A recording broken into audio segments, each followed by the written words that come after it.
گاهی وقتا حس میکنی وقت داره از دست میره. کارای خونه، درس، خستگی و اون حس دائمی نمیرسم. منم این حس رو خوب میفهمم. چون خودم هم وسط همین شلوغی ها درس میخونم.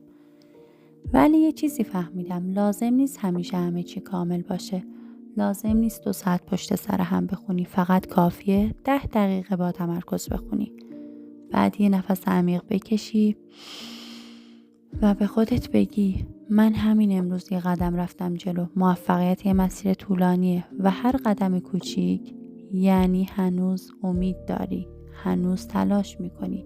پس اگه این صدا رو میشنوی و فکر میکنی نمیرسی، بدون که رسیدن با یه قدم کوچیک شروع میشه، نه یه برنامه کامل.